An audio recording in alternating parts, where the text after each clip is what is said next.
All right, let's dive right into one of philosophy's most challenging thinkers, Friedrich Nietzsche, and his absolutely radical take on a concept we all think we understand, the idea of evil.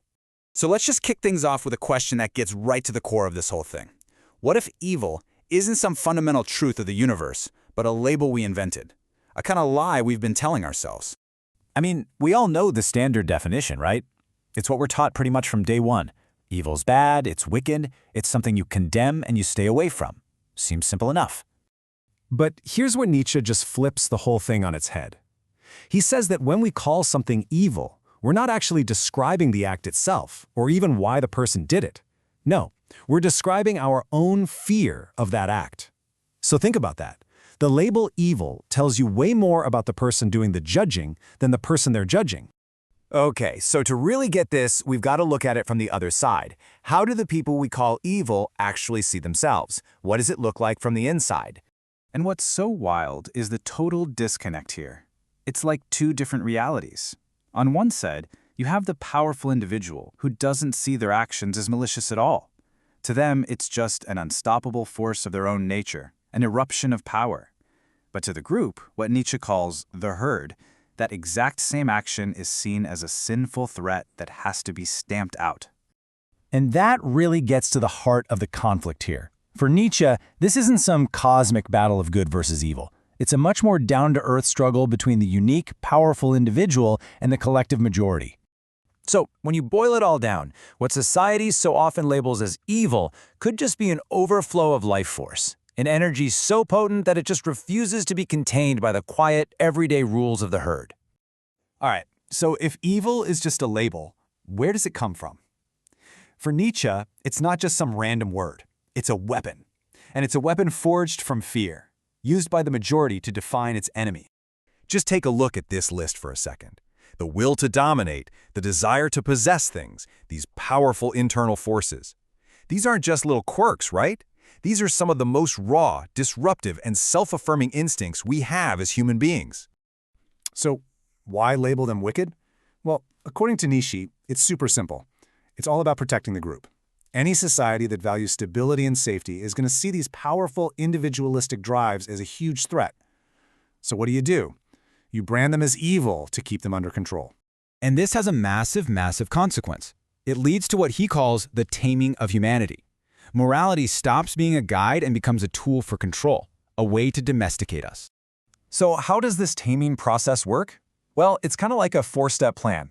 First, you take these strong, noble instincts and you slap the label wicked on them. Second, you create these rigid, unconditional duties to box them in. Third, you make the strong feel ashamed of their very nature, causing this deep loss of dignity. And what's the endgame? The average, common person is kept safe, but at the cost of cutting down the exceptional.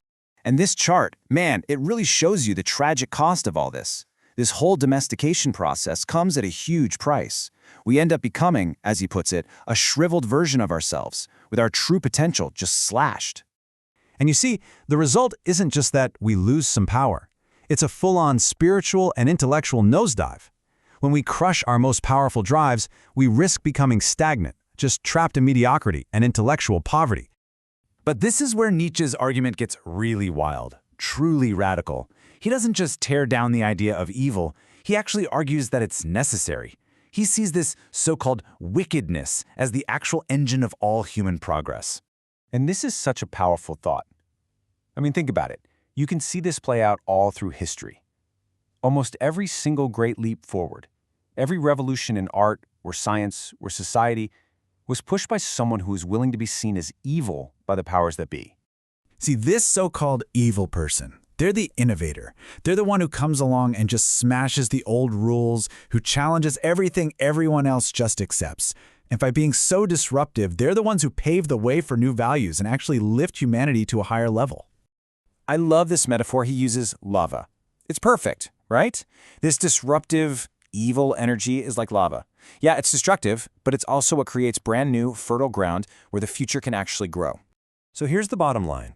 If you somehow manage to get rid of everything society calls evil, you'd also get rid of genius. You would get rid of growth. You'd be left with a perfectly safe, perfectly stable, and completely stagnant world. So, All of this builds up to Nietzsche's most famous, and maybe most misunderstood, idea: the call to move beyond good and evil. Now, this isn't about becoming evil. It's a challenge to rethink our entire moral system from the ground up. And this table just lays out the two competing worldviews perfectly. You've got the master morality, which is born from strength. It sees power as good, as life-affirming. It views evil as dangerous, sure, but also kind of honorable.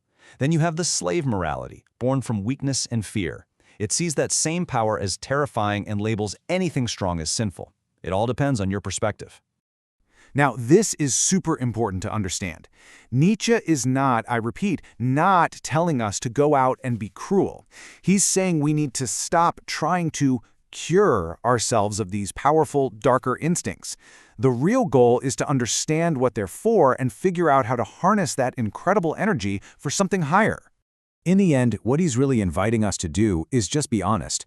Honest about our entire selves, to look at our ambitions, our desires, our passions, not with shame, but with laughter and acceptance, and to recognize this will to power for what it is, the very engine that keeps life vibrant and interesting. So I'll leave you with this question to chew on. By holding on so tightly to this simple, fear-based label of evil, what amazing parts of ourselves and what incredible futures for all of us are we shutting down before they even have a chance to exist?